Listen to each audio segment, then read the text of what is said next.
আসসালামু আলাইকুম রহমতুল্লাহি ওয়া বারাকাতুহু। তো প্রিয় দর্শক, আশা করি ইনশাআল্লাহ আল্লাহর রহমতে ভালো আছেন। তো প্রতিবারের মতো আমি একটা ভিডিও আপনাদেরকে উপহার দেব যে বর্তমানে ইউটিউব অনলাইনে বর্তমানে ঝড় উঠছে যে ইন্ডিয়ার জিনিস বয়কট করবে। তো প্রিয় দর্শকরা, সেটার সাথে আমি অবশ্যই একমত। কেন একমত না? আল্লাহ তাআলা পাক রব্বুল আলামিন সেই ব্যাপারে কোরআন মাজিদে বলছেন। অবশ্যই আপনারা এই ভিডিওটি শুরু থেকে শেষ পর্যন্ত মনোযোগ সহকারে দেখুন।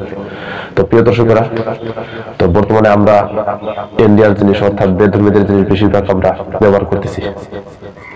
তো সেগুলো ব্যবহার করলে এবং তাদের সাথে চলাফেরা করলে আল্লাহ তাআলা কোরআন মাজিদে কি বলছেন, আপনাদের ব্যাপারে কি হবে যারা চলাফেরা করে তাদের জিনিস ভক্ষণ করে ব্যবহার করে। তো প্রিয় দর্শকরা, আল্লাহ তাআলা পাক রব্বুল আলামিন সেই কোরআন মাজিদে বলেছেন সূরা আলে ইমরান 85 নম্বর আয়াতে যে কেউ ইসলাম ছাড়া অন্য ধর্ম চাইলে আল্লাহ তাআলা তা কখনো গ্রহণ করবে না।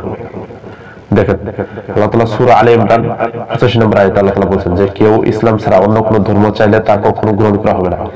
তো প্রিয় দর্শকরা, তাহলে আপনি কেন বেধর্মীদের জিনিস কেন খান, তাদের সাথে কেন মহব্বত রাখেন, তাদের সাথে কেন লেনদেন করেন? এটা করবেন না। আপনি যদি করেন তাহলে তাদের সাথে সাদৃশ্য হবেন, কিয়ামতে তাদের সাথে থাকবেন। আপনি যত নেক আমল করেন কবুল হবে না। অবশ্যই বেধর্মীদের জিনিস বয়কট করুন, ইন্ডিয়ার জিনিস বয়কট করুন। তা করলে আল্লাহ তাআলা সেই কোরআনে আপনাদেরকে বলার জন্য, আল্লাহর বান্দাদেরকে ভালো পথ দেখার জন্য এই কোরআন মাজিদ, আল্লাহ তাআলা সঠিক পথ দেখার জন্য এই কোরআন মাজিদ নাযিল করছেন। তো প্রিয় দর্শকরা, তারপরে আমি বলি যে বেধর্মীদের যে কোনো জিনিস খাওয়া যাবে নাকি, ব্যবহার করা যাবে নাকি। তো সেই ব্যাপারে আল্লাহ তাআলা পাক রব্বুল আলামিন পবিত্র কোরআনে বলেছেন সূরা আনাম 121 নম্বর আয়াতে যে যেখানে আল্লাহর নাম নেওয়া হয়নি তা তোমরা আহার করো না, উহা পাপ।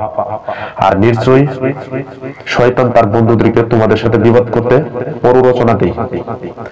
যদি তুমি তাদের অনুসরণ করো তবে তোমরাও মুশরিক হবা। দেখেন কত বড় একটা কথা আল্লাহ তাআলা সেই কোরআন মাজিদে সূরা আনাম 121 নম্বর আয়াতে বলেছেন। আপনারা অবশ্যই দেখবেন 121 নম্বর আয়াতের অর্থ। তো প্রিয় দর্শকরা, যেখানে আল্লাহ তাআলা নাম নেওয়া হয়নি সেখানে আপনি কেন তাদের জিনিস ব্যবহার করেন, কেন জিনিস তাদের জিনিস কেন খান?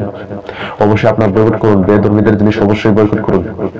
তো আল্লাহ তাআলা বলছেন যে তাদের জিনিস যদি আপনি আহার করেন, ভক্ষণ করেন, ব্যবহার করেন তাহলে তাদের সাথে আল্লাহ তাআলা আপনাকে সাদৃশ্য করবেন, কিয়ামতে তাদের সাথে আপনি থাকবেন।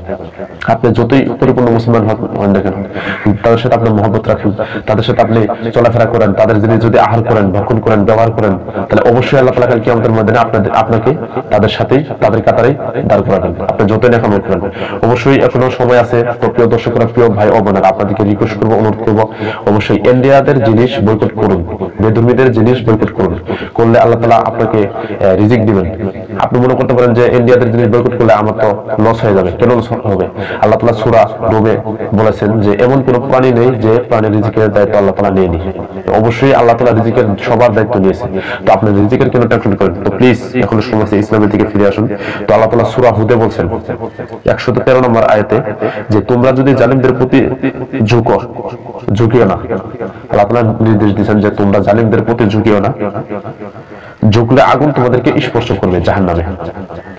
আল্লাহ তাআলা সেই কোরআন মাজিদে সূরা হুদে 113 নম্বর আয়াতে বলছেন যে তোমরা জালিমদের প্রতি ঝুঁকিও না, ঝুঁকলে জাহান্নামে তোমাদেরকে আগুন স্পর্শ করবে। দেখেন আল্লাহ তাআলা বারবার এই বেধর্মীদেরকে ব্যাপারে এবং আপনাদের ব্যাপারে, মুসলমানদের ব্যাপারে বারবার সতর্ক করছেন।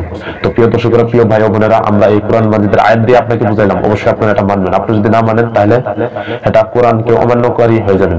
কেন না?